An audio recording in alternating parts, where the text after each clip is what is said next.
Bonjour à tous et bienvenue sur la chaîne Astro. Après avoir vu ensemble comment monter une caméra derrière un correcteur, que ce soit un correcteur d'une lunette ou un correcteur de commun pour télescope, après avoir vu ensemble comment motoriser la mise au point, eh bien je vous avais invité à me poser vos questions concernant ces montages, histoire d'être bien certain de répondre à votre besoin.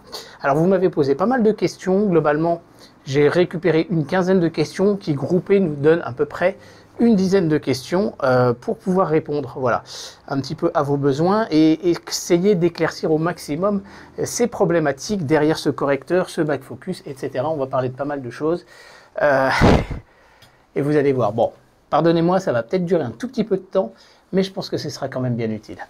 Allez, le FAQ sur le montage d'une caméra sur un télescope, c'est maintenant sur la chaîne Astro.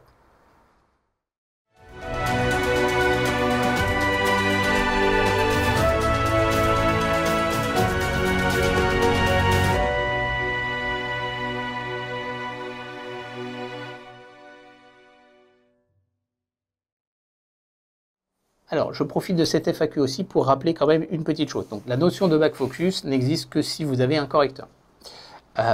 Vous avez aussi des barlots qu'on appelle coma-core qui corrigent la coma et qui font aussi barlow. Là aussi, il y a normalement sans doute un back focus à respecter. Alors, je profite de cet épisode aussi pour réaborder quand même un sujet important. Le fait d'avoir un back focus qui n'est pas bon, eh bien, vous allez quand même pouvoir faire la mise au point, mais vous allez pouvoir faire la mise au point sur une partie de l'image. Le centre ou une zone intermédiaire, un cercle intermédiaire par rapport au centre de l'image, voire les coins. En fait, ça va être ça un petit peu le problème qui va se passer. Donc c'est pour ça aussi qu'on fait plutôt la mise au point, non pas au centre, mais plutôt à moitié à peu près par rapport au centre, finalement, vers un des bords. Voilà, on va plutôt travailler sur une zone un peu intermédiaire de l'image, parce que comme ça, on aura peut-être un petit défaut de mise au point au centre et un petit défaut à l'extérieur, mais ça compensera, on aura le meilleur compromis. Le problème, c'est qu'avec l'ASIR, quand il le fait en automatique avec le AF, ben là, on ne choisit pas. Donc, c'est un petit peu le risque, d'où le fait qu'il va falloir travailler pour essayer d'optimiser correctement le back focus. En fait, finalement, on pourrait avoir comme ça, à chaque fois, si on a la mise au point, en fait, quand on va régler le back focus, ça va avoir un peu ce genre d'effet-là par rapport aux zones de mise au point au niveau du foyer. Vous avez vraiment votre plan focal qui est comme ça, et suivant le back focus, ça ne va pas être bon. Enfin, c'est improprement dit, hein, j'en suis tout à fait conscient, mais c'est un petit peu cette idée-là en fait. Et donc en fait, il va falloir trouver ce compromis pour avoir le plan focal parfaitement corrigé sur la totalité de l'image. Et c'est un petit peu ça l'idée. Notez que vous avez sur Cyril ou sur PixInsight aussi des indications justement pour pouvoir regarder la forme des étoiles, regarder le tilt et tout ça. On en parlera à l'occasion, pourquoi pas, sur un épisode sur le tilt. Ça vous permet vraiment de chiffrer quels sont encore les défauts résiduels. Notez que certains correcteurs ne sont pas forcément non plus extraordinaires en termes de qualité par rapport à ce qu'on fait aujourd'hui. Si votre caméra a des trop petits photosites, bah potentiellement à un moment donné, vous n'arriverez jamais à avoir un truc parfait parce que ce serait un peu trop enfariné. C'est quand même important de le dire. Alors, je vous propose de commencer cet épisode avec une question de Pierre Manière. Bonjour, est-ce que cela pose vraiment de gros problèmes si les éléments caméra de guidage et moteur de mise au point sont de marques différentes? Alors, si vous avez un ASIR, il faut que tout soit chez Zuo. C'est aussi simple que ça, parce que l'ASIR ne reconnaît que les produits de chez Zuo. Par contre, j'ai une bonne nouvelle pour vous, il existe un autre produit qui s'appelle le StellarMate X, qui va bientôt sortir, et qui lui n'a pas ce défaut-là, et qui supporte toutes les marques. Sinon, mécaniquement, toutes les marques sont compatibles à partir du moment où vous respectez. Là, par exemple, j'ai un passe-filtre, un tiroir à filtre, donc qui fait, je crois qu'il fait à peu près 20 mm. Si je mets un tiroir à filtre d'une autre marque, mais qui fait 20 mm ou 21 mm, je crois, eh bien, ça va fonctionner. Si j'utilise un diviseur optique qui a les mêmes couplages, M42 d'un côté, M48 de l'autre, etc., et qui a la même épaisseur, ben là ça va marcher également.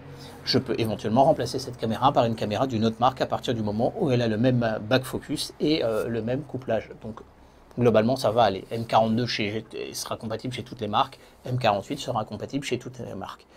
Donc vous pouvez très bien aller sur d'autres marques, il n'y a pas de souci en soi, sauf si vous avez un ASIR. Question de Manu Albo. Pourquoi tu rajoutes un tube d'extension après le porte-filtre et pas avant?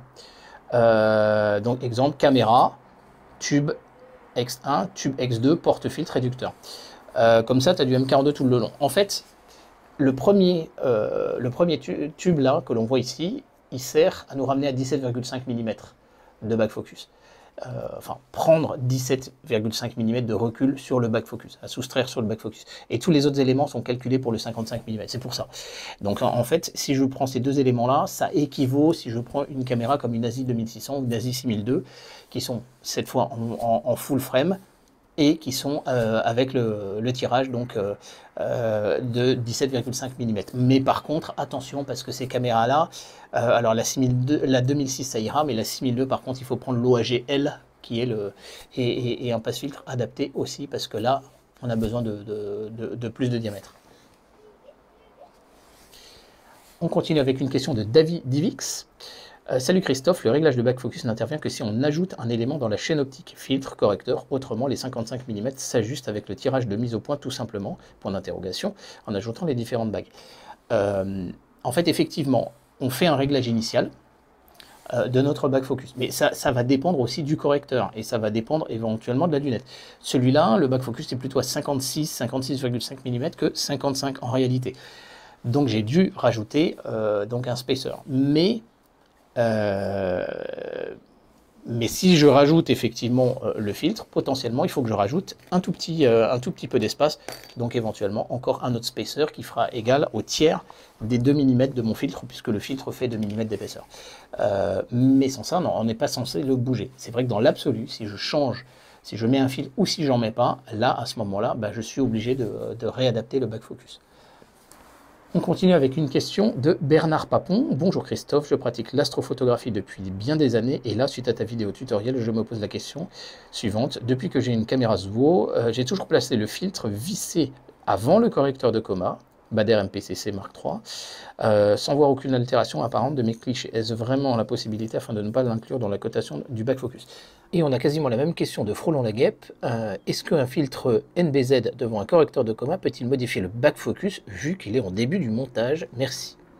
Alors c'est tout à fait une possibilité. Il faut juste veiller à un truc. C'est que si votre filtre là,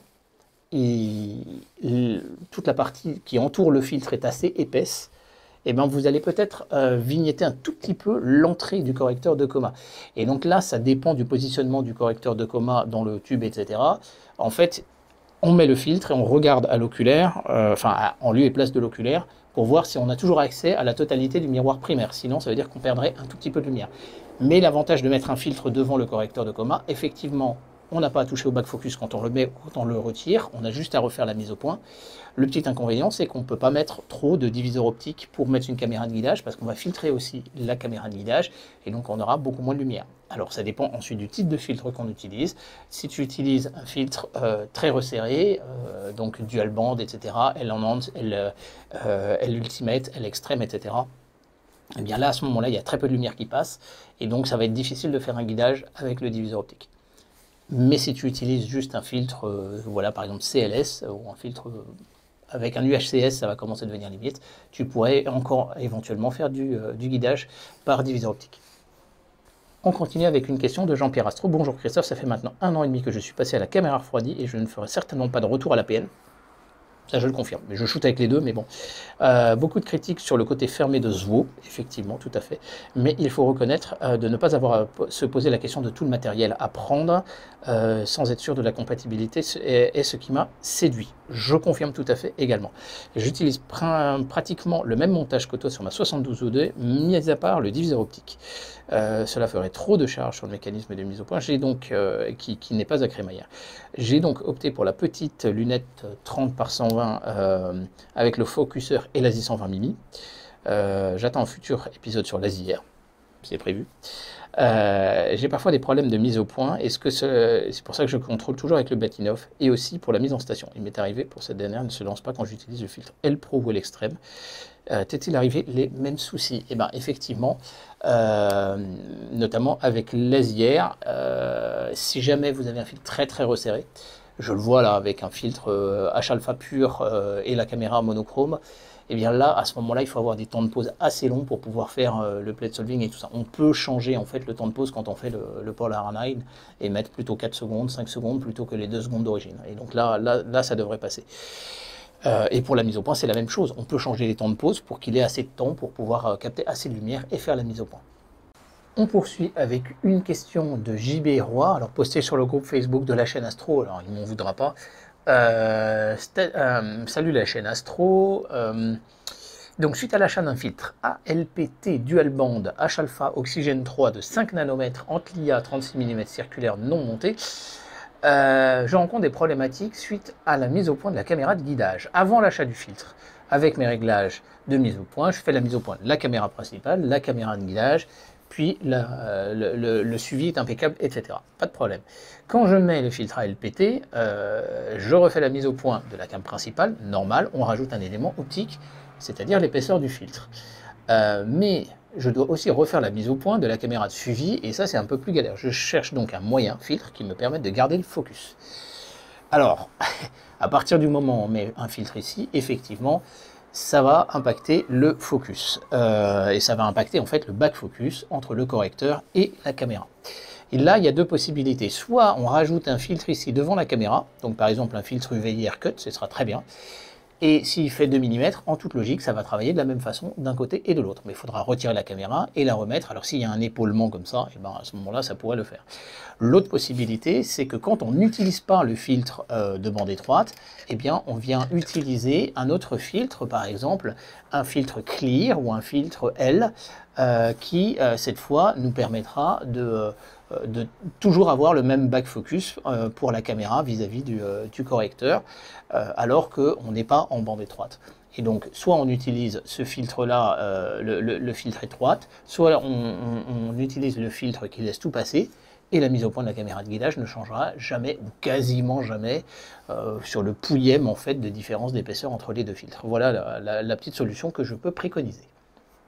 Ensuite, on continue avec une question donc de Sirtac13. Bonjour, sur mon télescope, je dois mettre un renvoi coudé pour éviter que la caméra ne touche la monture quand j'image proche du zénith. Dans ce cas, comment calcule-t-on le back focus? Alors, je ne suis pas forcément bien certain d'avoir compris la question. Je me demande si ici, on ne parle plutôt pas d'un appareil photo numérique plutôt que d'une caméra. Parce qu'une caméra comme ça, c'est quand même relativement limité en termes de dimension. Donc, on serait peut-être plutôt sur un appareil photo. Et là, si on me parle de renvoi coudé, bah, généralement, on ne peut pas fixer un renvoi coudé comme ça derrière un correcteur. Donc là, ta question, Sirtac, si tu utilises effectivement un correcteur, tu es obligé eh bien, de mettre le bon back focus, la bonne distance entre le capteur de l'imageur et donc ton correcteur. S'il n'y a pas de correcteur, tu peux effectivement mettre un renvoi coudé. Par contre, tu vas inverser l'image dans un cran. Tu risques d'avoir des petites poussières sur le renvoi coudé à terme. Pense bien faire des flats et attention à ça parce que bah, ça peut foirer un petit peu les images. Et attention aussi à pouvoir faire la mise au point. Voilà, il n'y a pas véritablement d'interdiction, mais néanmoins, je ne suis pas certain que tu utilises un correcteur avec un tel montage. Et globalement, dans l'idée, moi personnellement, j'aime pas trop imager un objet exactement proche du zénith. J'attends qu'il ait juste passé le méridien et là, à ce moment-là, je fais ma séance de prise de vue. Ou sinon, je me mets sur un angle horaire à peu près 2 heures avant le passage du méridien et je sais que j'ai à peu près 2 heures devant moi pour faire mes prises de vue. Voilà, et là ça évite quelques petits soucis, parce que c'est vrai que le retournement de méridien, si on n'a pas derrière un truc comme l'ASIR qui va recentrer correctement, etc., ou en tout cas une automatisation globale, eh bien ça peut poser quelques petits soucis, et globalement on ne pourra pas forcément exploiter ensemble les deux bouts de la séance de prise de vue. On continue avec une question de Julien. Bonjour, merci pour toutes ces informations extrêmement intéressantes. Les bagues ne sont fournies qu'avec les caméras refroidies de chez Zuo. Je viens de recevoir une ASI 585 MC et la seule bague qui est fournie est vissée pour la visser en 31-75.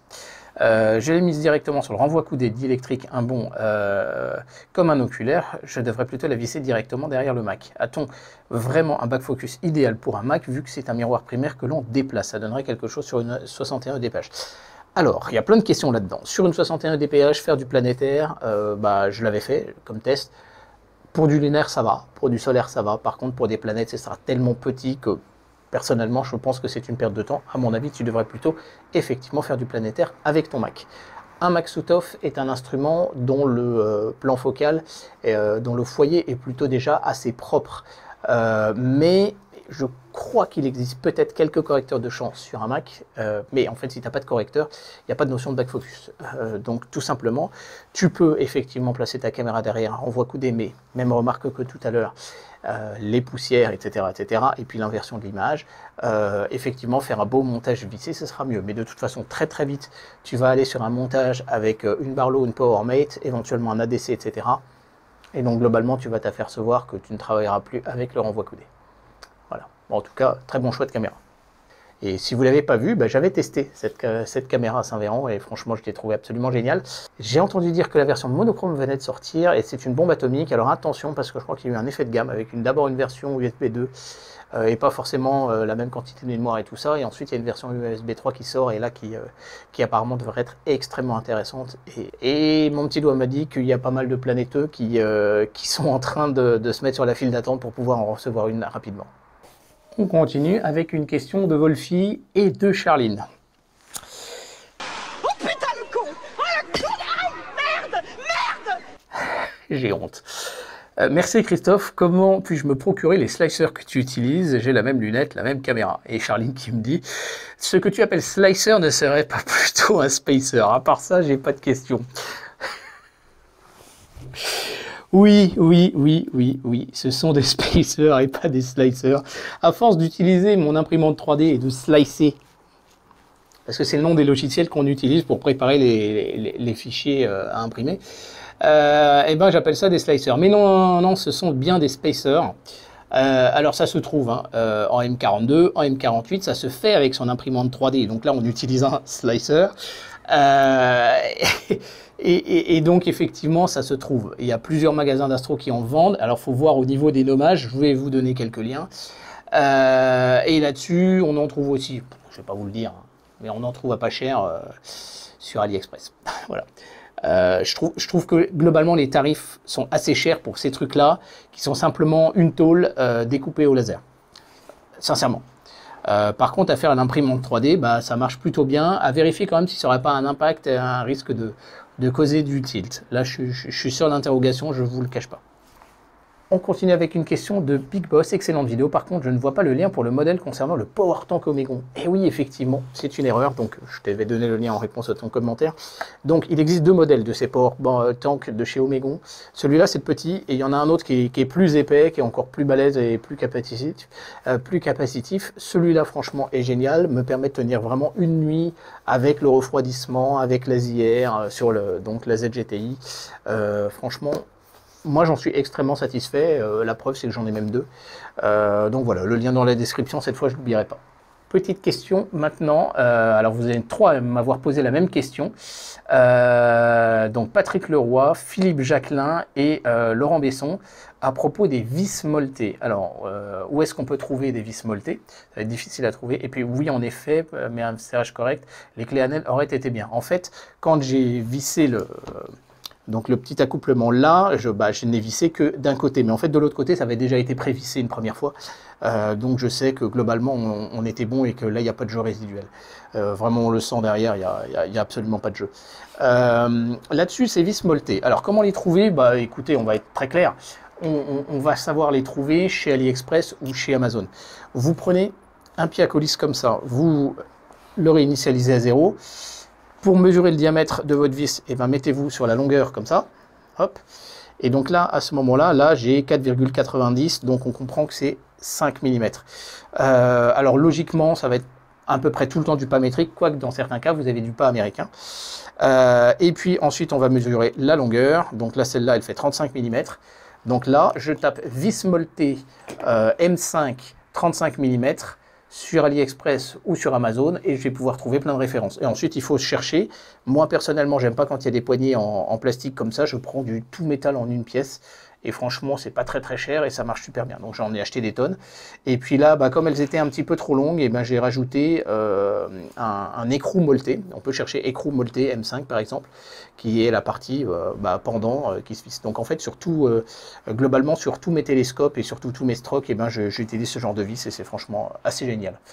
Ça peut remplacer, j'en profite, des Bob Knob, mais maintenant les prix ont vachement baissé sur les Bob Knob et surtout elles ont à l'avant un petit bout en téflon qui permet d'avoir un truc un peu plus clean. Mais j'ai déjà vu des vis moultées comme ça pour remplacer en fait les vis d'origine d'un miroir secondaire de Newton. Où là vraiment c'était une très grosse catastrophe parce que au bout c'était pas clean et en fait ça faisait des ça faisait des à-coups assez catastrophiques. Donc voilà. Mais en tout cas, des vis moultées, c'est très facile à trouver en réalité, mais ça ne se trouve pas dans les magasins de type Castorama, Bricorama, Brico Dépôt, Leroy Merlin, etc. en France. C'est un peu dommage d'ailleurs. On continue avec une question de Patrice Maltais. Donc, super ta vidéo, j'ai vu que mon train n'était pas tout à fait correct. J'ai placé le porte-filtre direct sur la caméra Asie 2600 et non sur la bague. J'ai aussi des questions sur l'utilisation de la Barlow ou de la PowerMate. J'ai un Sharpstar, donc 94 dph, très bon choix. Alors non, moi je n'ai pas la 94, j'ai la 61, un jour peut-être. Si je veux augmenter la focale, je place une Barlow, une PowerMate. Est-ce que je dois enlever l'aplanisseur ou pas? Trouver un aplanisseur une fois, etc. Alors, il y a pas mal de questions là-dedans. La première chose, tu utilises l'Asie 2600. Or, celle-ci n'est pas tout à fait pareille. Elle a directement un back focus à 17,5 mm.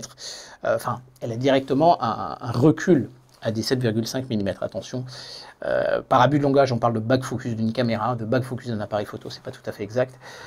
Donc là, effectivement, il n'y a pas de bague intermédiaire avec le porte-filtre. Voilà, donc ça, pour ça, je vous renvoie vraiment sur le site de Zuo où il y a vraiment tous les montages possibles en fonction de justement du modèle de caméra. Moi, je vous ai montré le cas des caméras de capteurs 1 pouce et micro 4 tiers. Par contre, les capteurs de format APS-C et full frame, eh bien, la partie avant de la caméra est faite différemment. Et ensuite, pour l'autre question, à savoir PowerMate, Barlow, alors très clairement, quand on fait de l'imagerie, surtout avec un grand capteur, on ira sur de la PowerMate. Tout simplement parce qu'il y a des rayons qui ne partent pas au bon endroit quand on commence à avoir un très très grand champ. Donc là, effectivement, moi j'ai fait plusieurs essais, plutôt en solaire. Et effectivement, on peut visser la PowerMate, puisqu'elle a une entrée M48, directement en sortie du correcteur de champ. Et là, après, on va jouer sur des bagues. Et là, il y a une subtilité. Il y a une subtilité parce que le correcteur de champ va faire son travail à une certaine position. Alors, on le raisonne en back focus entre le correcteur et la caméra. Et on dit là, boum, 55 mm par exemple, à respecter absolument. Et là, il faut comprendre une chose, c'est qu'on va vouloir augmenter la focale. Le correcteur, on va le laisser en place. Et vous avez du coup une distance correcteur objectif que vous aviez au moment où vous avez fait la mise au point. Donc on va bloquer la mise au point, on va mettre la PowerMate, et là à ce moment-là, on va jouer sur les bagues pour arriver à faire la mise au point de l'imageur principal avec correcteur, puis PowerMate, puis caméra. Ceci dit, dans un certain nombre de cas, il est aussi possible de ne pas utiliser le correcteur et de prendre la PowerMate directement. Sachant que la PowerMate a une particularité, c'est qu'elle est conçue globalement pour avoir très peu d'impact ensuite sur le tirage qui suit. Donc ça dépendra des instruments, là c'est assez complexe. Empiler deux correcteurs optiques, un correcteur, une Barlow, un correcteur, un réducteur, une Barlow et puis ensuite derrière un réducteur, ça ne se fait pas n'importe comment. Il faut clairement faire des essais. Il n'y a pas strictement de règles comme ça parce qu'ils ne sont pas forcément conçus pour être empilés l'un sur l'autre. Mais moi, ce que j'ai pu voir en solaire, le correcteur, puis ensuite la PowerMate, et ensuite le Quark, ça fonctionne. Mais c'est pas l'absolu panacée quand même néanmoins. Voilà, donc c'est pas évident parce que comment va se comporter la PowerMate sur un instrument à f5,5, c'est-à-dire la 94 dph sans le correcteur, en toute logique ça devrait se comporter plutôt pas trop mal, et donc il faut faire plein d'essais. Là, il n'y a pas photo, il faut faire plein d'essais, regarder la tête des étoiles, mais une solution dont je pense va bien marcher, c'est donc de bloquer la mise au point une fois qu'on a déterminé correcteur, back focus, caméra. On bloque la mise au point.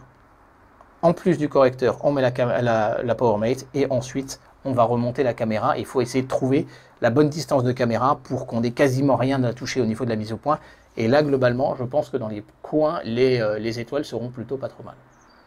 On continue avec une question de Christophe Herdwin. Top ta vidéo, c'est vraiment très instructif et utile. Moi j'ai une lunette Ascar Fra 400, quintuplet, respect, avec un 6D. Par contre, tu n'as pas abordé le cas où l'on rajoute un réducteur de focale. Est-ce que si l'on rajoute un réducteur, cela a une influence? Alors, il y a réducteur et réducteur. Vous avez les petits réducteurs type à 50 €, etc. Ce genre de truc-là, c'est pas extraordinaire en termes de qualité. Il faut être très honnête, c'est un peu des culs de bouteille. Quoique le Kepler est bien supérieur au SV Boni, j'ai les deux. Mais néanmoins, voilà. Il y a normalement une distance quand même à respecter pour ce genre de réducteur.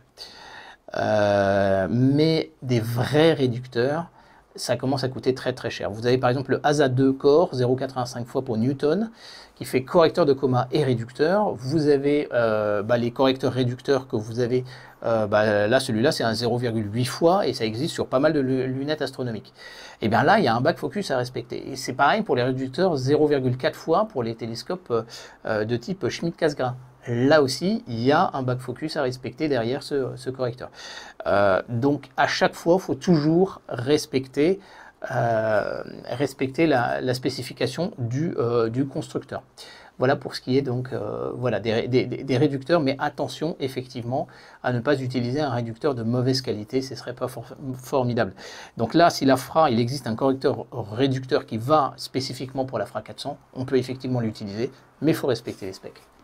Et de toute façon, reprenez à chaque fois, bien évidemment, les indications de la forme des étoiles et rajoutez des spacers pour pouvoir justement corriger un petit peu ça correctement.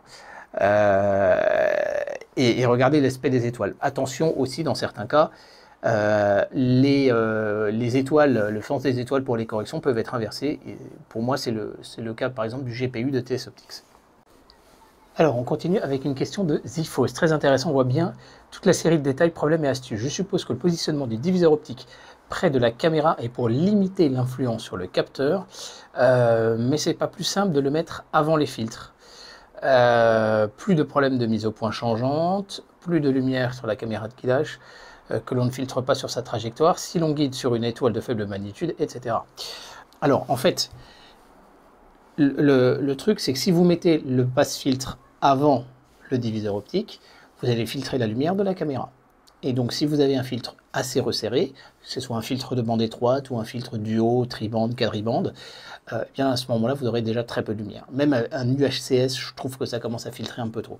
Donc, voilà, c'est la raison pour laquelle on met le passe-filtre du côté de l'imageur et on met le diviseur optique plus en avant.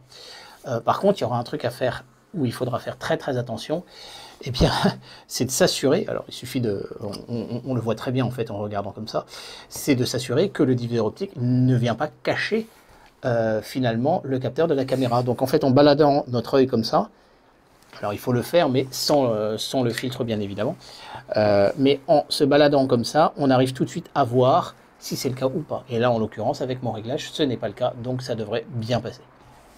Mais par contre, il faut bien comprendre une chose, c'est que si vous mettez le filtre devant le correcteur, là, à ce moment-là, vous n'aurez jamais de changement de la mise au point entre l'imageur principal et la caméra de guidage quand vous allez changer de filtre.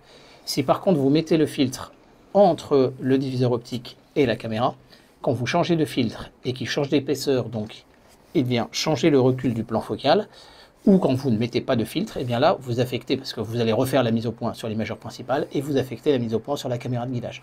Donc là, il va falloir se méfier, c'est pour ça qu'on utilise aussi des filtres clear, ou des filtres L, qui vont laisser passer, là, cette fois, toute la lumière, quand on n'utilise pas de filtre en bande étroite, par exemple. Donc quand on fait du LRGB, ou quand on fait du LSHO, ou éventuellement, donc avec plutôt une caméra monochrome, et bien en fait, quand on n'utilise pas de filtre coloré, on utilisera, voilà. Mais là, le but, c'est plutôt d'essayer de travailler d'abord la luminance d'un côté et de travailler les couleurs de l'autre. Mais le principe, il est celui-là. Donc, c'est qu'à la limite, quand je suis avec cette caméra, si j'utilise le L-Enhanced, et ben là, à ce moment-là, je mets le filtre. Et si jamais je pars sous un très bon ciel, je n'ai pas besoin d'utiliser le L-Enhanced. Là, je mettrai plutôt un filtre clear ou un filtre L, justement pour cette fois travailler sans avoir à changer les réglages. C'est une possibilité. Par contre, j'insiste, si vous mettez votre filtre devant le correcteur, là, le back focus, il a été réglé une fois pour toutes. Et en fait, on changera juste la mise au point quand on enlèvera ou retirera le filtre. Et ça viendra faire la mise au point pour les deux à la fois. Alors, deux autres questions encore. Alors, David Muller qui me fait remarquer, quel filtre j'utilise sur la caméra de guidage? Tout simplement un UV Haircut. Mais on peut utiliser un filtre assez light contre la pollution lumineuse, comme un filtre CLS par exemple, ça peut marcher pas trop mal. Mais on évitera de prendre un filtre trop restrictif. Ensuite, Radio Pariement, qui le pseudo, pour éviter le tilt, je sors le support de la caméra de guidage pour éviter le porte-à-faux lors du montage. Je pense même que c'est conseillé par Zoom. Alors, je ne sais pas de quel modèle de caméra tu parles. Là, moi, je suis sur le modèle avec les caméras de type mini. À noter que quand vous achetez le passe-filtre là comme ça, on a une bague qui est donnée avec aussi, qui peut permettre d'augmenter finalement cette distance-là. Et puis si vous utilisez et bien justement une caméra cette fois, qui sont les grosses caméras cylindriques, et bien en fait on mettra cette pièce-là et puis ensuite la caméra cylindrique. Une chose est certaine, c'est que pour éviter le tilt, vous avez une petite vis là, une petite vis à laine. Et cette petite vis à laine, il va falloir la visser une fois que vous aurez positionné votre renvoi coup d'œil et la position du prisme. Il faudra la visser pour éviter tout jeu. Là, si vous n'avez pas de jeu là, ce sera déjà beaucoup mieux. Mais personnellement, je n'aime pas ce petit porte-oculaire là qui est livré avec, tout simplement parce que même s'il a une petite bague annulaire, il n'a qu'une seule petite vis. Et la caméra, elle se gigote comme ça. Donc ça, c'est plutôt à éviter et c'est pour ça qu'on prend ce truc là. On va continuer, cette fois on va parler un petit peu de l'EAF. Alors, petite question de Pirou, dommage je n'ai pas l'EAF, un peu cher pour moi, juste pour faire la map. Le Bahtinov me suffit amplement, je surveille la map de temps en temps et ça fait le taf. Le problème est que l'EAF, qu'il n'est pas débrayable en manuel, un jour peut-être, merci Christophe. Alors, vous avez la petite télécommande qui est livrée avec. Alors, je ne devrais pas vous le dire, mais très sincèrement, au niveau de l'électronique qu'il y a dedans, il y a 2 boutons poussoirs, il y a un interrupteur et il y a 3 résistances. C'est pas très difficile à mon avis, je pense que les plans doivent sans doute exister sur internet. Pour être très honnête, j'ai pas cherché, j'ai juste regardé dedans. Donc on peut s'en fabriquer une soi-même. Néanmoins, mon système justement avec les vis molletées permet de le débrayer réellement si on n'a vraiment plus d'énergie avec soi. Vous voyez, il y a 3 vis à défaire, pof, on le retire et puis on peut utiliser en manuel. C'est pour ça qu'on ne le met pas aussi sur la partie micro-focuseur. C'est pas nécessaire d'une part parce qu'il a assez de couple, mais en même temps, comme ça, on la garde à disposition le moment venu. Pour ce qui est, pourquoi est-ce que moi je trouve que, alors certes c'est un petit peu cher un EF, mais pourquoi est-ce que je trouve que ça les vaut? Ça les vaut quand on va vraiment commencer à vouloir automatiser complètement le truc. Il y a une détection de température dedans, elle n'est pas très fiable parce qu'on est dans un boîtier en métal, c'est pour ça qu'on peut avoir une sonde de température extérieure, mais le fait de se dire, le système va refaire la mise au point régulièrement, on peut lui dire toutes les heures, toutes les 2 heures, on peut lui dire après retournement de méridien, on peut lui dire sur variation de la température de 1 degré, de 2 degrés, etc. Eh bien c'est quand même génial quand on va laisser tourner le setup pendant une nuit durant en automatique. Donc c'est pour ça que très sincèrement, je trouve que c'est très utile. Quand on est à côté de son télescope et quand on est en phase, le plaisir de manipuler notre télescope, il n'y a pas de problème à utiliser un masque de Bahtinov, mais à un moment donné, quand on commence à l'automatiser, qu'on est en train de dormir et que le machin est en train de faire des photos sur le balcon, eh ben c'est quand même bien utile qu'il le fasse tout seul. On continue avec une question de Zarestor Morse. Bonjour, j'avais pu régler le backlash dans l'ASCOM de Zuo, c'est dommage qu'ils aient retiré l'option. Sinon, tu peux utiliser un capteur de pression. Très bonne remarque. Jean-Pierre Astro qui me fait remarquer aussi. D'après ce que je vois sur ton tuto, j'ai tout bon pour le réglage de l'EAF. Bon, ça prouve que j'ai pas dit forcément trop de bêtises. Pour le backlash, j'ai utilisé un comparateur de mécanicien. C'est très précis et je suis arrivé à 70 de décalage. Avec l'ASIR, c'est vraiment pas mal. J'arrive maintenant à avoir des bons résultats. Et il contrôle par Bahtinov, par acquis de conscience. De toute façon, le contrôle, la confiance n'exclut jamais le contrôle. Là-dessus, oui, j'aurais pu utiliser un comparateur, mais tout le monde n'a pas un comparateur chez soi. Donc la manœuvre demande un petit peu plus de matériel et puis il va falloir le fixer, machin, etc. Alors que effectivement, de faire par la comparaison des molettes, bah, tout le monde peut le faire. C'est pour ça que j'ai opté pour cette méthode-là. La méthode comparateur, eh ben, il y a plusieurs tutoriels sur le net. Il y a notamment Zuo Entraide francophone qui a fait un très bon tutoriel sur le sujet. Donc je vous y renvoie. On continue avec une autre question de Zifos, merci, vidéo très détaillée, comme toujours, plein de petites astuces, vidéo très instructive. Juste une question, est-ce que le focuseur a une détection de fin de course ou risque-t-on d'abîmer notre instrument si on n'a pas préalablement contrôlé la mise au point car le focuseur a une force de 5 kg? Par exemple, certaines visseuses industrielles vérifient le couple appliqué par une vis par augmentation du courant mesuré d'autres en utilisant un embrayage mécanique à ressort, etc. On voit clairement qu'il n'y a pas de transducteur et d'embrayage mécanique. Alors c'est tout à fait exact.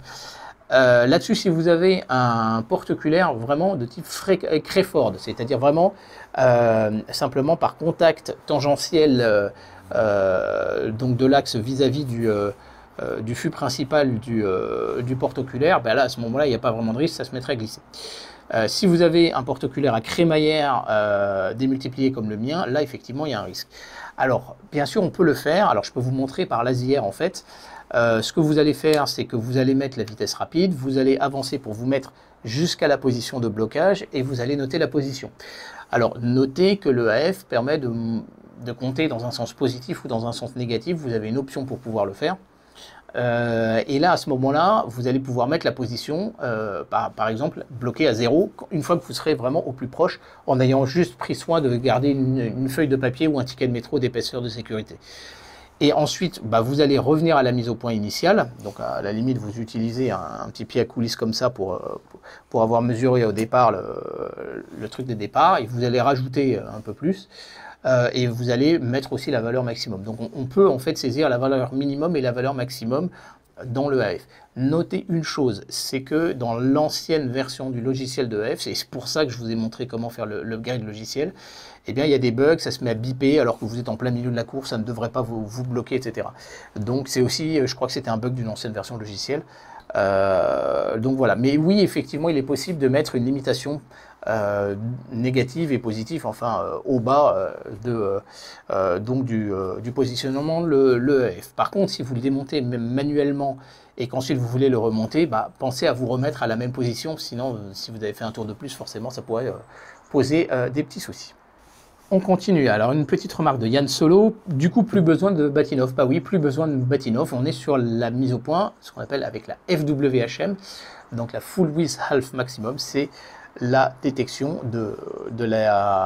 finalement de l'écartement, de l'enfarinement, on va dire un peu, d'une étoile à la moitié de sa luminosité. Donc ça, franchement, c'est génial. Alors, Max Land qui me remarque, merci beaucoup. Alors, génial l'astuce, Davis. Je l'ai placé sur mon Rasa 8, tant la map est délicate. Avec l'EAF, c'est un jeu d'enfant. Ceci dit, bien qu'ayant un ASIR, je ne l'utilise pas pour contrôler l'EAF. J'utilise la commande manuelle pour le focus avec l'aide d'un masque de Bahtinov. Ça prend 10 secondes, cette télécommande est vraiment un plus. Et de fait, on s'épargne le câble 12 volts sur la version 2. Car aussi, ce fut bien vu de la part de Zwo. Bah oui, effectivement, bon, on peut tout à fait utiliser la télécommande manuelle et donc un masque de Bahtinov, mais le jour où on automatise totalement le setup, soit on fait appliquer mécaniquement le masque de Bahtinov, hein, Raphaël Mao avait fait ça sur son Dobson, soit bah, on travaille justement avec un EAF qui va faire la méthode WHM. Donc voilà, pour moi le Bahtinov n'est plus indispensable, mais si vous n'avez pas confiance, bah, utilisez-le. On continue avec une question de Conflanois Astro. Hello Christophe, personnellement j'ai choisi le Pegasus V2 pour mon Newton 200 F4 suite à une démonstration de Guillaume de la chaîne Astronaute, que l'on salue. Tout se positionne bien, son firmware est pour ma part assez complet, réglage de la vitesse de rotation, limite de in et de out, in et out manuel, réglage du pas, pré-réglage à volonté, etc. Pré-réglage de la position du focuseur selon la cam et les filtres employés, et j'en passe plus. De plus, le backlash est extrêmement réduit et que je n'ai pas encore réalisé et que je n'ai pas encore exploité dans sa totalité. Affaire à suivre. Alors, ben effectivement, le Pegasus semble aller beaucoup plus loin. Après, d'avoir des positions mémorisées en fonction des filtres, je dis pourquoi pas. Et puis globalement, bah, il faudra que j'aille voir la démonstration de Guillaume, je ne l'avais pas vu. Moi, je me dis que de toute façon, comme la température varie, bah, il faut de toute façon toujours refaire régulièrement la mise au point. Donc, pour moi, ça peut être très utile, mais j'en ressens pas forcément le besoin. Je rappelle que la température varie, ça a pour impact par dilatation et contraction de l'instrument de faire varier tout simplement la mise au point. Allez, on approche de la fin. Une question de David Muller. Super vidéo, ce serait sympa que tu fasses un vrai tuto ASIR pour débutants. Il y a plein de tutos, mais Mais rien qui te dise quoi faire au début, le branchement de la monture, dans quelle ordre on allume tous les bousins, le premier pas de l'app, ASIR, réglage, etc. Au début, c'est galère car cette petite boîte rouge a tellement de configs possibles. J'ai été déçu par un rotateur Arco Primaluce 3 pouces avec des soudures internes dégueu. Alors, tiens, ça m'intéresse que tu me donnes des infos sur ce focuseur de chez Primaluce. Pour ce qui est de l'ASIR, oui, je vais vous faire un truc sur l'ASIR. Je pense que, bon, il existe énormément de choses. Hein. Il y a... D'abord, il y a la chaîne ASIR en trade francophone. Il y a Explore Astro qui a fait beaucoup d'épisodes sur l'ASIR. Et ça reste super intuitif à utiliser. Je vais essayer de vous faire un truc. Mais en même temps, est-ce que ça vaut le coup que j'y passe des plombs et des plombs pour vous faire un énorme truc complètement exhaustif? Dites-le-moi. Dites-le moi dans l'espace commentaire si ça vous intéresse. Mais pourquoi pas? Pourquoi pas? Par contre, mon petit doigt me dit que vous allez bientôt avoir le test d'un truc qui va vous intéresser, parce que globalement, il a les qualités de l'ASIR, mais sont les défauts de l'ASIR. Je vous ai rien dit. Et enfin, on va terminer avec un petit message très gentil de la part de Tibbs. Après quelques soucis perso, j'ai abandonné l'astrophoto. Merci Christophe. Donc de me redonner goût à cette discipline et de me redonner envie de sortir le matos. Immense merci pour tout ton contenu. Merci beaucoup à toi, Tibbs. Les gens ne comprennent pas que la motivation numéro 1 de ma chaîne, c'est pas l'argent, c'est pas la gloire personnelle, c'est simplement le plaisir de partager et de voir des astronomes amateurs regarder le ciel. Parce que sous un ciel comme ça, étoilé, on ne se pose pas la question de qui est blanc, qui est jaune, qui est noir, etc. On ne se pose pas la question de savoir qui est athée, musulman, bouddhiste, chrétien, juif, tout ce que vous voulez. Il n'y a que des astronomes. Et moi, c'est aussi ça qui m'intéresse, c'est que sous un ciel étoilé, et je vous donne rendez-vous au RAP, parce que vous allez vraiment vivre ça, au RAP, en fait, on reconnaît à peine les visages sous la nuit, par contre, on s'éclate énormément, et on entend plein de petits astronomes comme ça, partout, qui tapent la discute, etc., jusqu'à pas d'heure dans la nuit, et là, il y a quelque chose de magique, très très sincèrement. Donc, juste un petit message, c'est vrai qu'on a eu cette période d'âge d'or, au moment des confinements, où vous étiez très nombreux sur les lives, vous étiez très nombreux à regarder nos épisodes, à les commenter et tout ça. Dites-vous que quand vous regardez un épisode, ça vous met 20 minutes, une demi-heure. Ajouter un petit message vous prendra 30 secondes à une minute. Moi derrière, c'est des vidéos qui prennent 5 heures, quelquefois 10 heures. Là, vous allez avoir une vidéo sur la mise en station par SynScan. Il y a une section que j'ai réenregistrée 4 fois. Voilà. Et donc, pour vous donner un peu l'ordre d'idée, et le tutoriel lui-même, j'ai dû l'enregistrer, j'ai dû tenter de l'enregistrer 3 fois aussi. Donc, ça fait quand même, au total, 7 séances de prise de vue pour un seul tutoriel. Donc, c'est un boulot monstrueux. Je fais ça par passion, par plaisir. Vous me le redonnez aussi grâce à votre présence sur le serveur Discord, grâce à vos messages très sympathiques. Et la chose la plus importante pour moi, c'est que vous vous éclatiez en astro. Donc un petit message, ça fait toujours hyper plaisir. Voilà, j'espère que cet épisode vous aura plu, qu'on aura répondu à nombre de vos questions. C'était peut-être un petit peu long, je vous en demande pardon à l'avance. N'hésitez pas à partager cet épisode autour de vous. Puis surtout, rendez-vous dans la playlist Astrophoto, où vous allez avoir tous les autres tutoriels dessus. Et puis, j'en profite pour vous annoncer aussi qu'il y a des tutoriels qui sont prévus. Je vous avais fait un épisode sur le choix des caméras planétaires. Et ben, je vais vous refaire exactement la même chose sur le choix des caméras pour le ciel profond. Et plein d'autres choses, et plein d'autres choses, et plein d'autres choses. Alors, restez connectés, et je vous dis à très bientôt sur la chaîne Astro. Merci, au revoir.